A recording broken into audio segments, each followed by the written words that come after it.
Hello నమస్తే సలాం వాలేకుం మీ అందరికీ Everest masala వారేవా వంటలకు స్వాగతం సుస్వాగతం. శ్రీరామనవమి అనగానే సీతారాముల కళ్యాణం. మేము చిన్నగా ఉన్నప్పుడు కళ్యాణంకి వెళ్ళి కళ్యాణం చూసుకుని వచ్చేవాళ్ళం.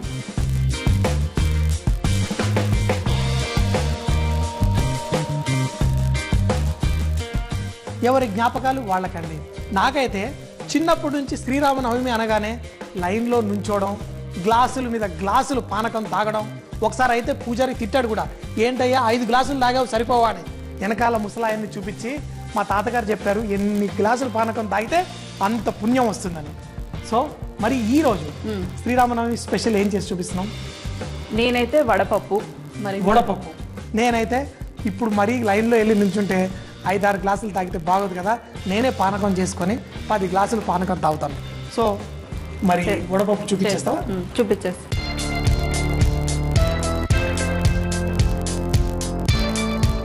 దీనికి కావాల్సింది మెయిన్గా పెసరపప్పు.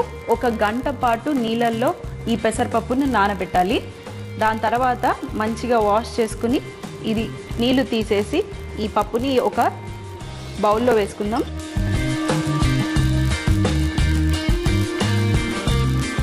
ఇందులో సన్నగా తరిగి పెట్టుకున్న పచ్చిమిరపకాయలు, అలాగే కొంచెం కొత్తిమీర, అలాగే సన్నగా తురిమి పెట్టుకున్న కొబ్బరి,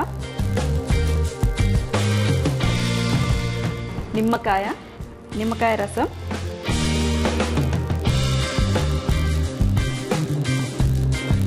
తగినంత ఉప్పు. ఇది చక్కగా మిక్స్ చేసుకుని మీకు కావాలంటే సన్నగా తరిగి పెట్టుకున్న మామిడికాయ ముక్కలు, అలాగే సన్నగా తరిగి పెట్టుకున్న కీరా ముక్కలు. మన వడపప్పు రెడీ అయిపోయింది. మరి మీరు టేస్ట్ చేస్తారా? నేనే టేస్ట్ చేస్తాను. చూసారు కదా, చాలామంది అయితే ఒట్టి పప్పు, కొబ్బరి, మనం కొంచెం అంత పచ్చిమిరపకాయలు, కొంచెం అంత కొత్తిమీర, నిమ్మరసం వేసుకొని తింటారు. కానీ మీకు వెరైటీ కావాలంటే మీ ఇష్టం. అందులో కొంచెం అంత మామిడి, అలాగే కుకుంబర్ వేసుకుంటే కరకరలాడుతూ సలాడ్ లాగా చాలా టేస్టీగా ఉంటుంది. ఆరోగ్యానికి కూడా కొంచెం మంచిదే. సో కాబట్టి ఆగండి, ఎప్పుడు తిండి గోల తప్పించి ఇంకేం లేదు. నైవేద్యం పెట్టిన సరే, నైవేద్యం పెట్టి పట్టరా. కాసేపు ఆగండి, ఇంకా తినేయండి, బాగా తినేయండి. ప్రసాదం అట్లా తినేయండి అనకూడదు, మంచిగా ప్రేమతో పెట్టాలి. బాగుందా? బాగుంది. మంచి ఒక సలాడ్ లాగా తింటున్నట్టు, అంత జ్యూసీనెస్ అంత పర్ఫెక్ట్గా ఉంది. చాలా బాగుంది నిజంగా. ఆ చిన్ననాటి శ్రీరామనవమి రోజులు గుర్తుకొచ్చేస్తున్నాయి. గుడికి వెళ్ళి వడపప్పు తయారు చేయ విధానం. ముందుగా పెసరపప్పు గంట సేపు నానబెట్టుకోవాలి. ఇప్పుడు ఒక బౌల్లో నానబెట్టుకున్న పెసరపప్పు, సన్నగా తరిగిన పచ్చిమిరపకాయలు, కొంచెం కొత్తిమీర, పచ్చి కొబ్బరి తురుము, నిమ్మరసం వేసి ఒక్కసారి కలుపుకొని సన్నగా తరిగిన మామిడికాయ ముక్కలు, కీరా దోస ముక్కలు వేసుకుంటే సూపర్గా ఉంటుంది. ప్రసాదం కదా, కొంచెం దేవుడికి నైవేద్యం పెట్టుకొని తినండి. వడపప్పు ఎలా చేయాలో చూసాం, చాలా సింపుల్. మరి పానకం అంతకంటే సింపుల్. ఎంత టేస్టీగా ఉంటుందంటే చెప్పాను కదా, చిన్నప్పుడు లైన్లో నుంచొని గ్లాసుడు పానకం తాగేసేవాడిని గుడి దగ్గర. సో మరి అదే పానకం ఎలా చేయాలో చూసుకుందాం. చాలా సింపుల్. మనం బెల్లాన్ని మంచిగా కరగదీసి మనకి ఎంత తీపి కావాలో అలా నీళ్ళలో కలిపి పెట్టుకోవాలి. దీంట్లో మనం సొంటి అంటే ఏంటి? Ginger powder. చిన్నప్పుడు సొంటి గురించి నాకు బాగా గుర్తు. చిన్నప్పుడు బాగా అల్లరి చేస్తే ఈ సొంటి కొంచెం కళ్ళలో పెట్టేవాళ్ళు, మండి ఎగిరి గంతులు వేసేవాళ్ళం. ఈ సొంటి పొడి కొంచెం, మరి ఎక్కువగా కాకుండా మిరియాల పొడి కూడా దీనికి మంచి ఫ్లేవర్ ఇస్తుంది. మిరియాల పొడి మరి అందరూ వేస్తారో లేదో నాకు తెలియదు, కానీ దీంట్లో కొంచెం అంత యాలకుల పొడి అంటే కార్డమం పౌడర్ కొంచెం వేస్తే భలే టేస్టీగా ఉంటుంది. వేసేసి దీన్ని కలిపేసుకుంటే సూపర్. ఇంత సింపులా? ఇంత సింపుల్. అయితే చాలామంది ఇలా సింపుల్గా తాగుతారు, కానీ నాకు మాత్రం దీంట్లో ఇంకొక ఇంగ్రీడియంట్ వేస్తే నాకు చాలా ఇష్టం. దీంట్లో చాలా వేరియేషన్స్ చేస్తారు కొంతమంది కొంచెం చింతపండు పులుసు కూడా వేస్తారు, కొంతమంది దీంట్లో కొంచెం అంత నిమ్మరసం కూడా పిండుతారు. మీ ఇష్టం, మీకు ఎలా టేస్టీగా అనిపిస్తే అలా. అయితే నాకు బురగలు అంటే మరి మురమరాలతో తాగితే భలే ఇష్టం. మీకైతే ప్లెయిన్గా ఇస్తాను.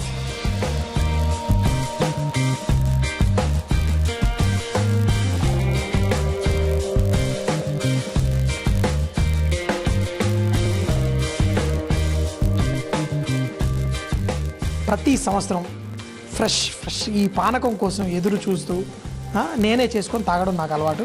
ఇగో నువ్వు సగం గ్లాసుడు పానకం, నేనేమో ఈ మురమరాలతోటి చక్కగా ఈ మురమరాలతో తాగుతూ ఉంటే మధ్యలో బయట చేసుకుంటూ. సో కాబట్టి మీరు కూడా మీ ఇష్టం వచ్చిన వేరియేషన్లో చేసుకోండి, ఎంజాయ్ చేయండి.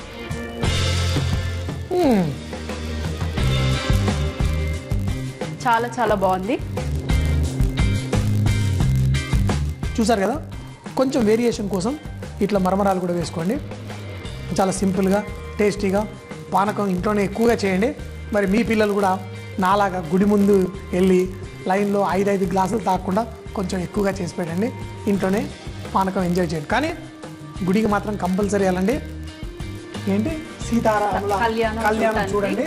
అలాగే భోజనం కూడా చేసిరండి. ఊరేగింపులో కూడా కొంచెం సేపు నడవండి, భలే సరదాగా ఉంటుంది. పానకం తయారు చేయ విధానం: ముందుగా బెల్లాన్ని నీళ్ళల్లో కరిగించి పెట్టుకోవాలి. ఇప్పుడు బెల్లం నీళ్ళల్లో సొంటి పొడి, మిరియాల పొడి, యాలకుల పొడి వేసి కలిపి తాగాలి. దాంట్లో నాలాగా మురమరాలు వేసుకుంటే ఇంకా టేస్టీగా ఉంటుంది. ఉగాది అనేసరికి మనం ఉగాది పచ్చళ్ళలో మామిడికాయ ముక్కలు కట్ చేసి వేసుకుంటాం. అలాగే ఇప్పుడు కొంచెం మామిడికాయలు పెద్దగా కూడా అయిపోయాయి. మరి ఈ మామిడికాయలని చక్కగా గ్రేట్ చేసేసుకొని మనం పులిహార చేసుకున్నాం అనుకోండి, సూపర్గా ఉంటుంది. మామిడికాయ, కొబ్బరికాయ ఇలాంటివి ఏమన్నా కానీ మనకి పండగే గుర్తుకొస్తుంది. సో మరి ఈరోజు నాకు ఇష్టమైన మామిడికాయ పులిహోర ఎలా చేయాలో చూద్దాం.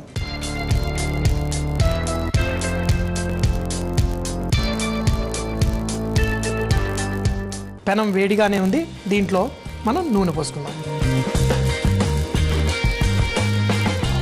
నూనె కొంచెం వేడెక్కిన తర్వాత నూనె పోసాను, కానీ మీకు కావాలంటే నెయ్యి కూడా వేసుకోవచ్చు. మా ఆవిడ నెయ్యి చాలు అంటుంది, అందుకే నూనె వేశాను. మరి ఇందులో ఆవాలు, అలాగే ఎండుమిరపకాయలు. ఈ ఎండుమిరపకాయలు కొంచెం అంత నూనెలో మిక్స్ చేసినప్పుడు ఈ ఎండుమిరపకాయల్లో నుంచి మంచి సువాసన దీంట్లో బయటకు వస్తుంది. అలాగే ఈ ఆవాలు కూడా కొంచెం చిటపట్లాడిన తర్వాత మనం దీంట్లో పల్లీలు, మినప్పప్పు అవన్నీ వేసుకోవచ్చు. ముందుగా శనగపప్పు వేసుకుందాం, ఎందుకంటే ఇది కొంచెం ఎక్కువ టైం పడుతుంది మంచి కలర్ రావడానికి. అయితే ఈ పులిహారలో మాత్రం ఎన్ని రకాల పప్పులు కొంచెం ఎక్కువగా వేసుకుంటే చాలా బాగుంటుంది. అంతేకాకుండా మనం కావాలంటే ఇందులో జీడిపప్పు కూడా వేసుకోవచ్చు. జీడిపప్పు నా ఫేవరెట్. ఈ మామిడికాయ పుల్లదనం, జీడిపప్పులో కొంచెం తీయదనం కాంబినేషన్ సూపర్గా ఉంటుంది. దీంట్లో పల్లీలు వేసుకుందాం.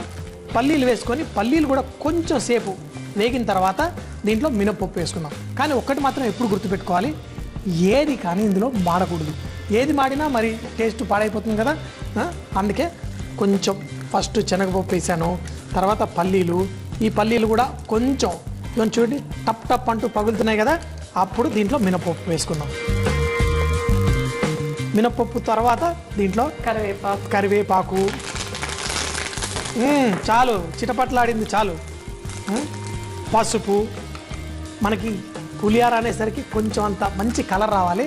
అందుకే మీరు ఆ పసుపు అనేది నూనెలోనే వేయండి, ఎందుకంటే పసుపు కలరు నూనెలోనే డిజాల్వ్ అవుతుంది. కావాలంటే కొంచెం అంత ఇంగువ కూడా వేసుకోవచ్చు.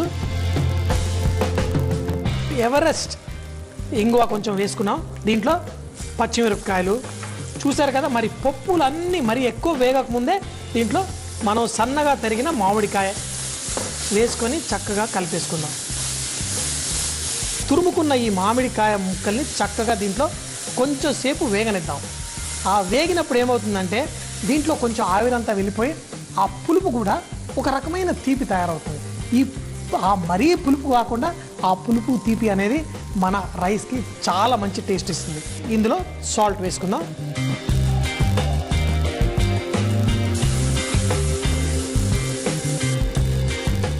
దీన్ని మనం మొత్తంగా అన్నంలో వేసుకోకుండా ఫస్ట్ కొంచెం వేసుకుందాం, సగం వేసేసుకుందాం. కావాలంటే మళ్ళీ ఇంకొంచెం వేసుకోవచ్చు. ఇలా మనం పులుపు ఉప్పుని కంట్రోల్ చేయొచ్చు. ఫస్ట్ సగం వేసేసి దీంతో పాటే చక్కగా కలిపేసుకుందాం. మరి ఈ మసాలా ఎక్కువ వేసేసి రైస్ పుల్లగా అయిపోయింది అనుకోండి, మరీ పుల్లగా ఉన్నా అంత బాగోదు.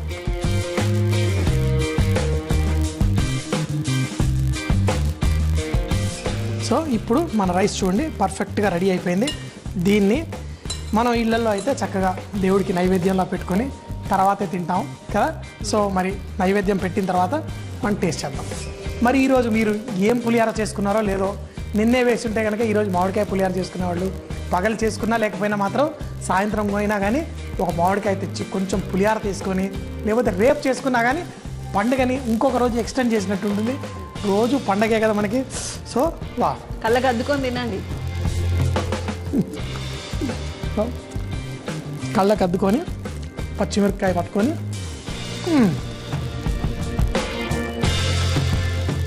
చెప్తున్నాం కదా, ఏ పులిహార తిన్నా మామిడికాయ పులిహార అంత బెస్ట్ ఇంకోటి ఉండదు.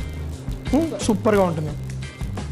మంచిగా సీజన్లో మామిడికాయలు వస్తున్నాయి, తప్పకుండా వెళ్ళి ఆహా సూపర్ అంటే సూపర్.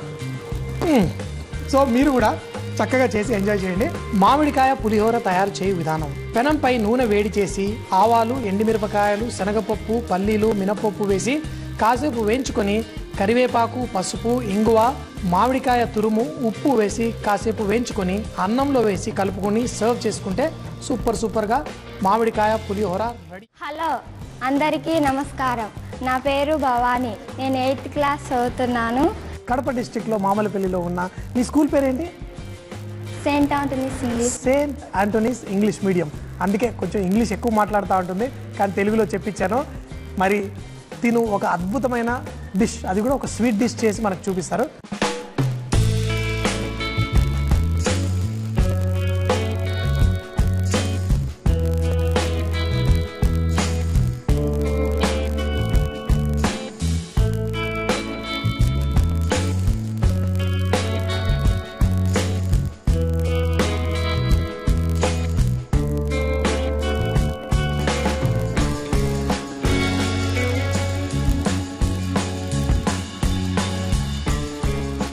నేను ఇప్పుడు చేయబోయే వంట గోధుమల రవ్వ పాయసం.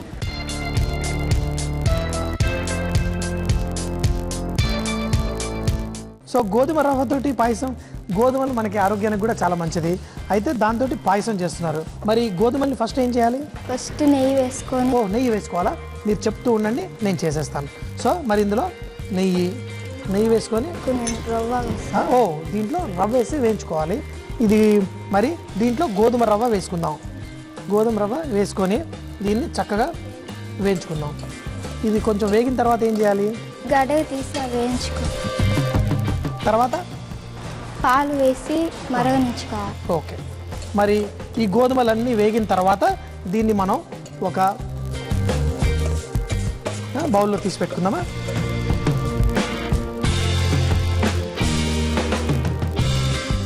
అలాగే కొంచెం అంత నెయ్యి వేసుకొని మనం జీడిపప్పు, కిస్మిస్ ఆల్రెడీ వేయించుకున్నారు కదా. సరే, ఇవి వేయించేసి పెట్టుకున్నాము. ఈ రెండు రెడీ ఉన్నాయి. నెక్స్ట్ ఏం చేయాలి? పాలు వేసి మంచిగా వాటర్ వేసి పాలు అలాగే కొంచెం నీళ్లు వేసి చక్కగా మరగనివ్వాలి.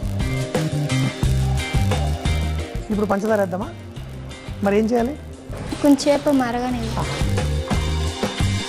పాలు నీళ్లు వేసిన తర్వాత అవి చక్కగా మసులుతున్నప్పుడు అందులో మనం వేయించుకున్న రవ్వ, మరి ఇదంతా ఉడికిపోతుంది, కొంచెం దగ్గరగా అవుతుంది. తర్వాత పంచదార. మరి ఎంత ఏమంటావు? ఇంత దానికి మొత్తం పంచదార పడుతుందా? సరిపోయే అంత పంచదార, మనకి ఎంత తీపి కావాలో అంత పంచదార వేసుకొని ఇందులో కలిపేసుకుందాం. పంచదార అంతా కలిసిపోయింది. ఇది కూడా ఇంకా చిక్కగా అవుతుంటే యాలకుల పొడి, కార్డమం పౌడర్, దీంట్లో యాలకుల పొడి. యాలకుల పొడి వేయగానే మంచి సువాసన వచ్చేస్తుంది. ఇప్పుడు కొంచెంసేపు ఉంచిన తర్వాత ఈ జీడిపప్పు అవన్నీ కూడా ఇందులో వేసుకోవాలా? కిందికి తీసుకున్నాక మళ్ళీ సర్వ్ చేస్తాం. ఇది చక్కగా చిక్కబడ్డది. మరి దీన్ని ఒక బౌల్లో తీసి పెట్టుకుందాం. చూసారు కదా, ఈ పాయసం మరీ తిక్కుగా ఉండకూడదు, చిక్కగా ఉండకూడదు, మరి పలచగా కూడా ఉండకూడదు. మంచిగా మనకి ఎలా పాయసంలా ఉండాలో అలా పర్ఫెక్ట్గా ఇలా అయిన తర్వాత ఏం చేయాలి? మరి ఆ జీడిపప్పు వేసుకోవాలి. వేసేయండి మరి చక్కగా దానిపైన.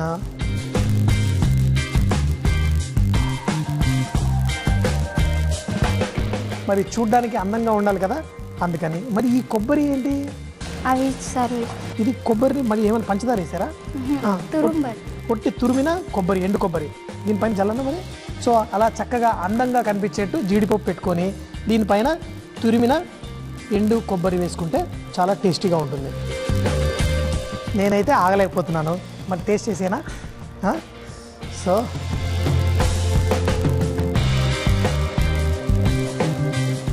ఇది నీకు, ఇది నాకు, సరేనా? ఫస్ట్ టేస్ట్ చేయాలా? ఓకే మరి.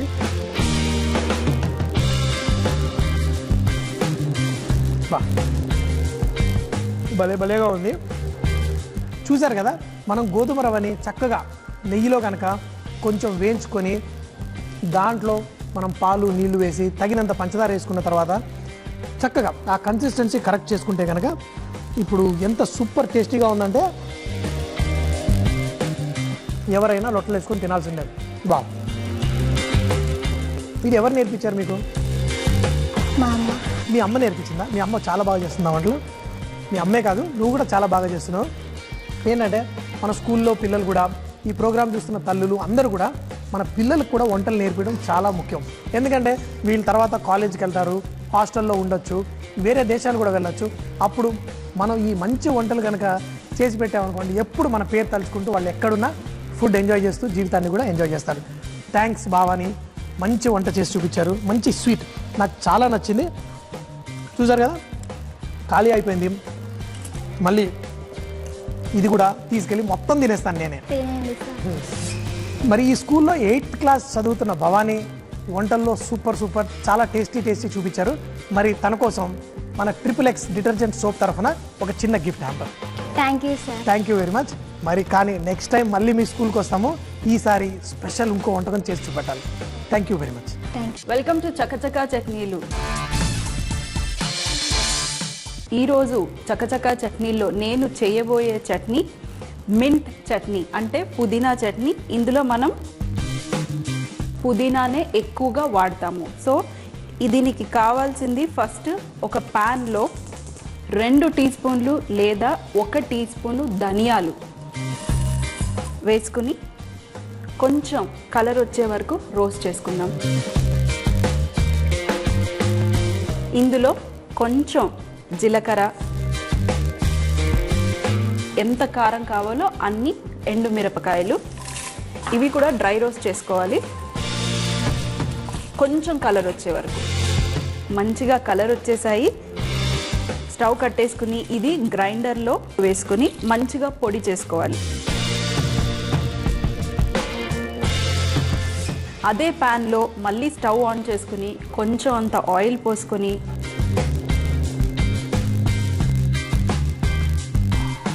ఈ పుదీనాని మంచిగా వాష్ చేసుకుని ఈ ఆయిల్లో మంచిగా కలర్ వచ్చే వరకు ఫ్రై చేసుకోవాలి. డ్రై రోస్ట్ చేసుకున్న ఈ పొడి రెడీ అయిపోయింది. మరి ఇక్కడ కూడా ఈ పుదీనా మంచిగా వేయించుకున్నాము. చూడండి, ఇలా మూత పెట్టకుండా కొంచెం స్లో ఫ్లేమ్లో మీరు క్రిస్పీ అయ్యే వరకు కుక్ చేసుకోవాలి. కుక్ చేసుకున్నాక ఇది కూడా స్విచ్ ఆఫ్ చేసుకుని చల్లార్చినాక ఈ పొడిలో మనం వేసుకుని కొంచెం చింతపండు, సాల్ట్ వేసుకుని గ్రైండ్ చేసుకుంటే మన పుదీనా చట్నీ రెడీ అయిపోతుంది. సో మరి ఇది చల్లారింది, గ్రైండర్లో వేసుకుందాం. ఇందులో నానపెట్టుకున్న చింతపండు మీకు తగినంత వేసుకోవచ్చు.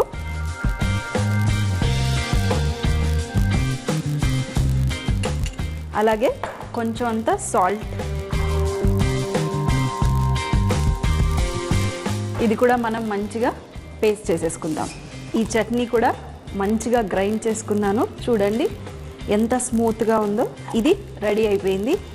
ఇది ఒక బౌల్లో తీసుకొని మీరు కావాలంటే తాలింపు పెట్టుకోవచ్చు, లేదంటే తాలింపు స్కిప్ చేసుకోవచ్చు. కానీ నేను తాలింపు పెట్టుకోను. దీంట్లో ఫ్రెష్గా తరుక్కున్న ఆనియన్స్ వేసుకుంటే చాలా బాగుంటుంది ఈ చట్నీ. మా స్కూల్లో స్కూల్ కార్నివల్ అని ఉండేది. అప్పుడు ఇలా చేసుకుని పుదీనా పచ్చడి చాలా చేసి ఇచ్చేది మా అమ్మ. అప్పుడు చేసిచ్చినప్పుడు అందులో మంచిగా ఇలా ఫ్రెష్ ఉల్లిపాయలు వేసుకుని మంచిగా మిక్స్ చేసుకుని డబ్బాలో పెట్టుకుని తీసుకెళ్లే వాళ్ళం. అలాగే బ్రెడ్ ప్యాకెట్ కొనుక్కుని సేల్ చేయాలి. కార్నివల్ అంటే అక్కడ వెళ్ళినప్పుడు పేరెంట్స్ లేదా వేరే స్కూల్ వాళ్ళు అందరూ వచ్చి మేము చేసిన డిషెస్ వాళ్ళు తిని ఆ డబ్బులు మేము చారిటీకి ఇచ్చేవాళ్ళం. ఇలా మంచిగా బ్రెడ్ స్లైస్ తీసుకొని దానికి ఇలా ఇది శాండ్విచ్ లాగా అవుతుంది. ఫ్రెష్గా తరుక్కున్న ఉల్లిపాయలు, ఈ పుదీనా చట్నీ వేసుకుని కొంచెం కీరా, టమాటో అన్నీ పెట్టేసి ఇంకో స్లైస్ పెట్టి మంచిగా కట్ చేసి ఇది మేము అప్పుడు 2 రూపీస్ 5 రూపీస్కి అమ్మేవాళ్ళం. ఇది చేస్తే నాకు ఇప్పుడు మా చిన్నప్పటి జ్ఞాపకం గుర్తొచ్చింది. సో ఇది